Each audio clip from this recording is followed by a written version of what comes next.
Hello guys, hello, this is for Sagittarius. Okay, Sagittarius, welcome dito sa aking channel, Kapalaran 888. Welcome. Alamin natin kung anong messages, vibration, gabay energy para sa lahat ng Sagittarius. Okay, welcome guys. Okay.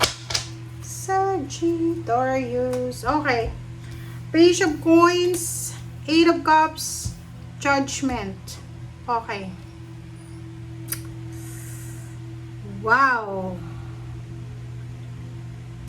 Okay, Sagittarius, paki-comment sa comment section. I know lahat makaka-resonate dito. Ang nakikita ko sa inyo dito, may trabaho ka. May trabaho ka, may source of income ka ngayon, may business ka ba? Are you financially stable, secured, or whatever man? Kasi dito, sinasabi ng baraha na okay naman. Okay naman yung situation mo sa finances. Wala ka naman na, wala ka namang major na crisis sa pera. Ang problema lang dito na nakikita ko is posibleng nasa long distance relationship ka. Long distance relationship ka. Pwedeng ikaw yung nasa ibang bansa, yung partner mo nasa Pilipinas, or the other way around, siya yung malayo, ikaw yung nasa Pilipinas. And nakikita natin may trabaho ka, may trabaho siya. Pero willing ka na let go kung anong meron ka sa ngayon para lang makasama siya. So, yun ang nakikita natin dito.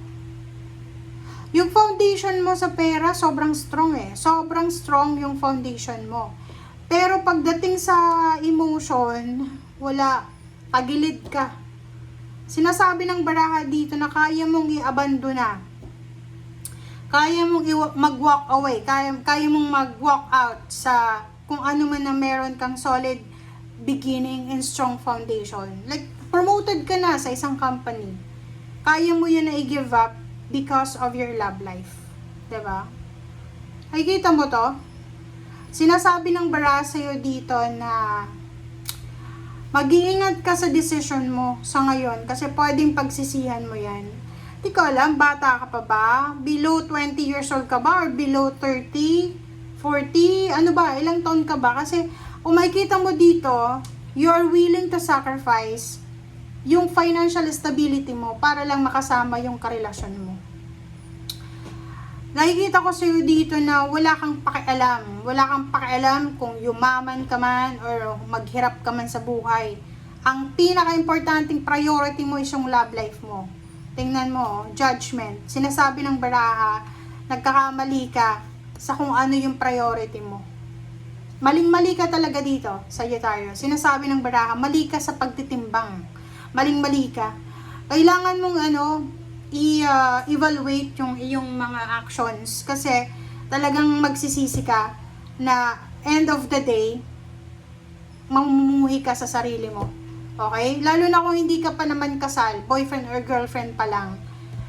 Inabandona mo ba yung magulang mo or inabandona mo kung sino man or yung job mo because gusto mong makasama yung person mo. So which is mali daw yan.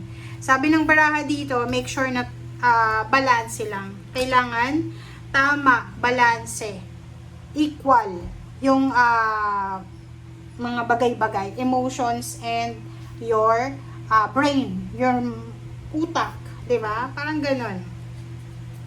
Iwasan mo din yung sobrang emosyonal. Masyado kang parang nakikita ko siya dito, sorry na kaya mong ipagpalit yung kayamanan kaysa sa love life mo. Parang ganun. Ganun ka in love. Ganun ka martyr. Ganun ka unique na tao. Parang ganun. Okay. Last quarter mo in Aquarius. This is air signs Gemini. Sabi ko na sa'yo. Diba? Reflect on your priorities. Pag-isipan mo daw ng mabuti. Keep your heart open. Nakasarado ka na eh. Diba? Like, hindi ka pa naman married. Pero, talagang sobrang in love na in love ka sa boyfriend or girlfriend mo. Kaya mo i-sacrifice yung parents mo, kaya mo i-sacrifice yung pangarap mo dati, dahil lang sa babaeng yan or sa lalaking yan. So, kaya nga sabi ng bara sa'yo dito, kailangan mong mag-meditate, kailangan mong pag-isipang mabuti yung mga priorities mo sa buhay. Diba? Nakakatawa yung yung energy mo talaga. I hope na magbago pa yan na mindset mo. Kasi ang nakikita ko sa'yo dito, kahit na siguro lokohin ka, papatawarin mo pa rin. Kasi sobra-sobra kang magmahal. Tingnan mo, oh. Pero sa'yo naman yan eh, diba? Turquoise. Okay. Sabi ng bara sa'yo dito, alam mo daw kung anong gusto mo sa buhay. So, alam mo naman pala. So, sinasabi ng bara sa'yo dito na ikaw lang yung makakapag-desisyon sa buhay mo kung ano man nila gusto mo. Okay? Alam mo yung path mo, alam mo yung gusto mo. So, wala namang sino man na makakapag-question dyan. Siguro itong barahan na ito na lumalabas is just a guide for you. Gawin mo na lang siyang guide. Pero, importante pa rin guys yung pag-isipan mo yung mga decision making mo eh.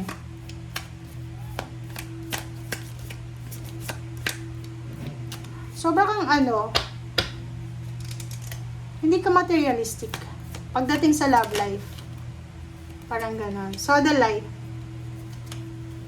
Socialize or join in. Make healthy and supportive new friendship and connections by getting involved with a group of like-minded. O kaya naman pala sabi ng bara sa'yo dito, kailangan mong mag-explore. Okay? Kahit may asawa ka na, may boyfriend ka na, may girlfriend ka na, may kalibin ka na, huwag mong aalisin sa buhay mo na tao ka pa rin, mag-enjoy ka, makisalamuha ka sa iba, makipagkaibigan ka, babae man yan o lalaki, kailangan mong mag-socialize, okay? As long as na yung taong yan na magiging close sa'yo ay susuportahan ka sa kung anong gusto mo. Kumbaga, healthy yan. Okay? So, sinasabi ng baraha, huwag mong aalisin. Kahit sabihin natin, okay, may asawa ka na, tapos may asawa ka, kailangan mong kalimutan yung mga dati mong kaibigan kasi ayaw ng asawa mo. Hello? Hindi ganun yan, ha? Diba? Sinasabi sa'yo dito, Sagittarius, kailangan, kahit may partner ka na, may asawa ka na, may social life ka pa rin. You have your own circle. Yung asawa mo ba, silosa, ikaw, wala ka ng ibang kaibigan. Yung dati mong kaibigan, hindi mo na pwedeng maging kaibigan. Tapos siya, nakikipag-mingle siya sa dati niyang kaibigan, tapos may mga bago siyang kaibigan. Unfair yun. Diba?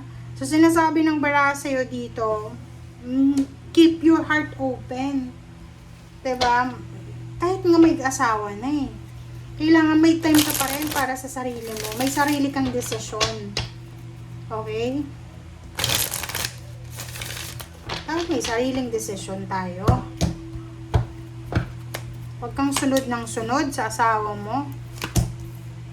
Sa boyfriend, girlfriend. Okay. Kung makikita mo dito, sabi ng Two of Swords. This is air signs, Gemini, Libra, and Aquarius na ano man daw ang rason kung bakit ka naguguluhan. Confusion. You're confused. Marami kang gustong gawin para hindi mo magawa. Hanapin mo yung liwanag. Lakasan mo yung loob mo. Reclaim your power. Okay? Everything happens for a reason. Lahat ng gusto mo makukuha mo. Lahat ng yan mamamanifest mo. Ang kailangan mo daw is lakas ng loob. Okay? Parang like dito, gusto mo mag-apply ng trabaho pero ayaw ng asawa mo.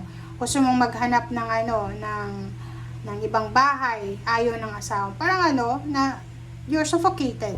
Parang ganun. So, dito din, sinasabi ng baraha, ano man daw ang rason kung bakit ka nagkukuluhan, nahihirapan, madilim, or whatever man, make sure na hanapin natin yung kaliwanagan, yung sagot, yung answer, yung solution. And dito naman, sinasabi ng baraha, huwag kang mag-alala. Kailangan mo lang na maging matatag, stable ka dapat, secure dapat yung emotion mo. And yun, lahat ng imposible magiging posible. Okay? And yun lang, mag-iingat ka. You need to be careful. You need to be careful kasi yung person mo may third party. Pwede. Possible. Tingnan mo. Diba? Mag-iingat ka. Kasi baka siya sobrang silosa sa'yo, tapos siya yung meron. Okay?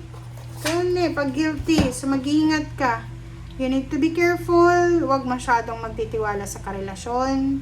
Kasi, pwede kang lokohin. Pwede kang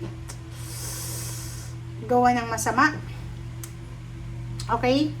But, sinasabi ng Barasir dito na kahit nalukohin ka niya, kahit na magkahiwalay kayo, in the near future, you're still victorious. You're calm, you're victorious, you're celebrating, you're abundant. Yung parang nakikita ko sa'yo dito, sorry but I feel something here, na isang Sagittarius na lalaki, na posibleng kayo ay ngayon, pwedeng naloloko kayo ng person nyo. Hindi kayo naniniwala kasi sobrang in love ka. But there's a time in the near future na mararamdaman mo, makikita mo na kailangan mo na siyang i-let go. But after mo siyang i-let go, doon papasok ito. Doon papasok yung celebration. Doon papasok yung bagong relationship na pwedeng magdala sa'yo ng kalma. Kung magulo yung relationship mo sa ngayon, panay away, gulo, panay selos, panay tamang hinala, yung next relationship mo ay sobrang celebratory, victorious, kalmado, kontrolado, parang ganun. So, yun guys. Thank you for watching. Bye!